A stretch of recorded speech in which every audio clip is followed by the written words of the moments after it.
Hello everyone, welcome back to my channel. So today is another Tuesday. That means another Love Crew book club day. So very exciting to dive into it. Today we're looking at the next chapter in Leo Buscaglia's book, Love, What It Is and What It Isn't. And he starts off by saying, man needs to love and to be loved. And I'm sure he meant women too. So let's dive straight into chapter 2.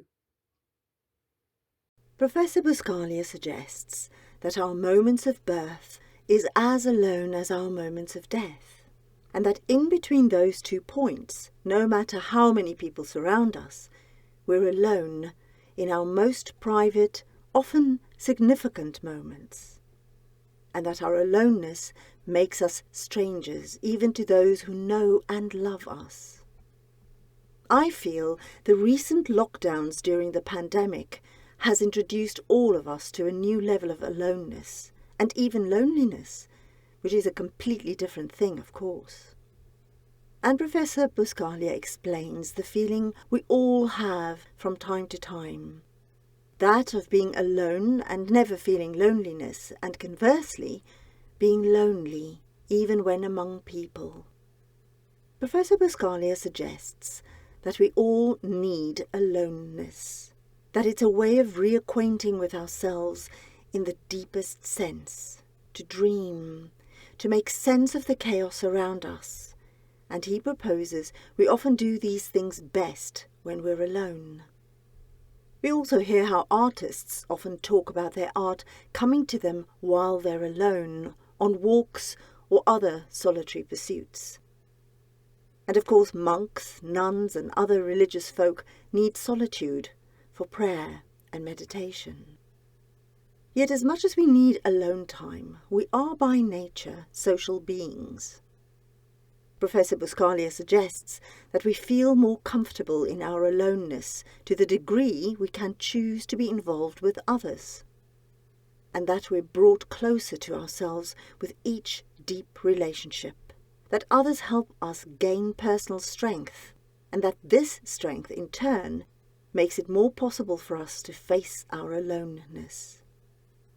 Professor Buscaglia further offers that the more we can associate ourselves to all things, even to death, the less fearful of isolation we become. As I said earlier, I feel the lockdowns have brought many of us to a new understanding of what aloneness means for us, and even loneliness. Professor Buscaglia says that this is the reason we created marriage, family, communities, and so on. Apparently, there is accumulating evidence suggesting an inborn need for togetherness, human interaction, and love. We all know examples of newborn infants, for example, who without the interaction of other human beings and love can regress and even die. I'm sure you've all either heard of or seen footage of orphaned babies in understaffed institutions who received minimal or no human contact or love, and how, even while very young, started rocking to self-soothe.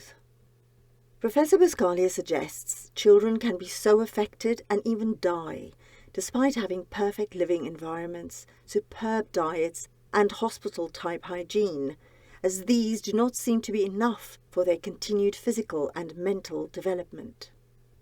Studies have shown that even though infants don't know or understand the subtle dynamics of love, already they have such a strong need for it that the lack of it can affect their growth and development and even bring on their death. And this doesn't change with adulthood.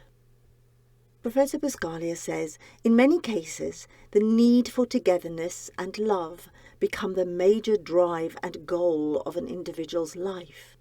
And it's known that a lack of love is the major cause of severe neuroses and even psychoses in adulthood.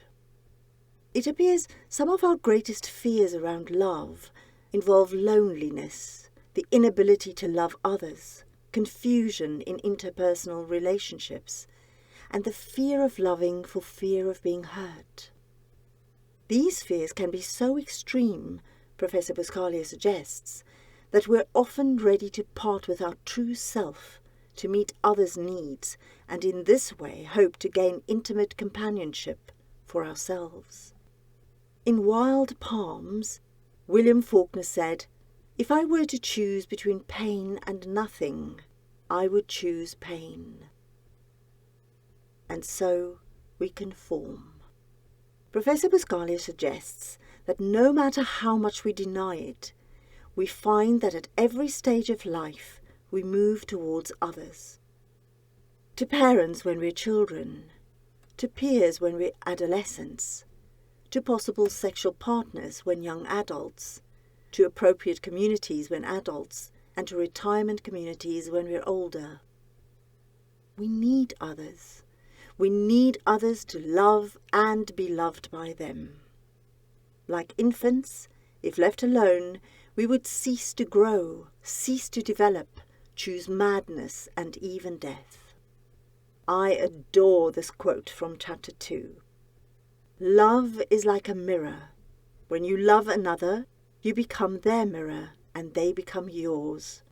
And reflecting each other's love, you see infinity. And that's what I wish for us all. To learn love's magic in wonder, joy, peace and living, and see infinity. Thank you for listening and for joining me on this journey about love. If anything has resonated with you, please like, subscribe, and share with friends you know might enjoy joining us as well. I'd love to read your thoughts in the comments below this video. Until next time.